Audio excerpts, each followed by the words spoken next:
Why do amateurs almost always lose the counter exchange? Why does their counterattack usually end up with them, staring up at the gym ceiling? Well, it all comes down to a fatal fundamental flaw in their approach. In the fight game, we call this the two-beat mistake. And it's the single biggest separator between someone who just plays at fighting and someone who actually masters it. See, most amateur fighters fall right into the amateur two-beat trap.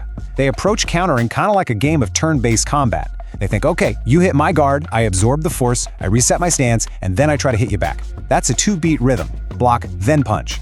But here's the brutal reality. By the time you process that block, brace your body, and actually launch your counter, the window of opportunity is already slammed shut. Your opponent has already retracted their hand and fired off a secondary hook. Pros, on the other hand, do not play turn-based games. They use a simultaneous beat. They make their defense and their attack happen in the exact same fraction of a second. It's all one unified action. There's this famous saying in the fight game: if you take damage to give damage, you aren't a counterpuncher. You are gambling with your chin. And that is the visceral reality of trading versus true countering. If you're waiting for a punch to physically land on your guard before you start moving, well, you aren't really countering. You're just trading hits on your opponent's terms, crossing your fingers, and hoping your chin holds up better than theirs. Pro counterpunchers absolutely refuse to gamble like that. Section 1. The geometry of immunity, moving off the vector. We're shifting the narrative right now from brawling straight into the science of it. Elite counterpunching relies on some fundamental pillars, and this first one is entirely based on spatial geometry. Take the centerline vector. This is the exact linear path on which an opponent locks their weight and their forward momentum when they fully commit to throwing a punch. And here's the secret. When an opponent attacks, yes, they're coming at you, but they're also physically locking themselves into a committed, unchangeable trajectory. Basically, they're trapped on that vector. Now, what's really interesting about this slide is if we slow time down to an absolute crawl, you can visualize this timing perfectly. Every punch thrown in the ring has 3 distinct phases: initiation, extension, and retraction. Right at 0.0 seconds, the opponent initiates the jab. Now skip all the way to 2.0 seconds. The opponent is retracting their arm. This right here is exactly when the amateur foolishly waits to land their counter. Way too late. But look right at the middle, the 0.5 second mark, maximum extension. This is the exact millisecond the pro counter lands. Let's really isolate that specific number for a second, 0.5. Beat 0.5 is the absolute window of maximum vulnerability for your opponent. Why? Think about it. When your opponent's punch reaches its absolute maximum extension, their hand is physically as far away from their own jaw as it will ever be. Their protective shield is literally miles away from the target. So this is your green light.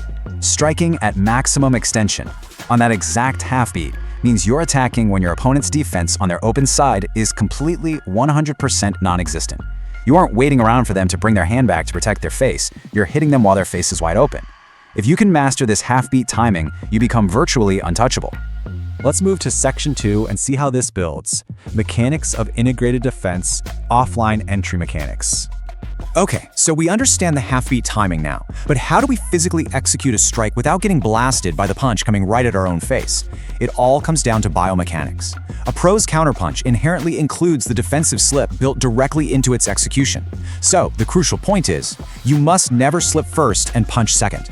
Walk through these steps with me. Step 1. Push your rear foot forcefully into the floor to drive the cross.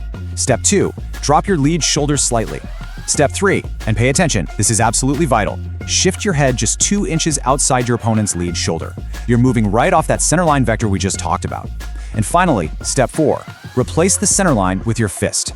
As your head moves exactly 2 inches out of the way of their punch, your fist occupies the exact space your head just left, driving straight down the center. Their punch travels into empty air, and yours lands perfectly clean. Section 3. Mastering the counter drills, putting the science into practice. Knowing the science is one thing, right? But your body naturally just wants to block and brace. We have to literally overwrite those amateur instincts with professional geometry.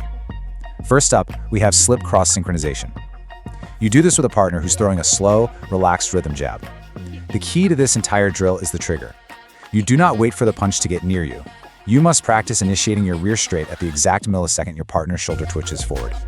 That shoulder twitch, that's your trigger.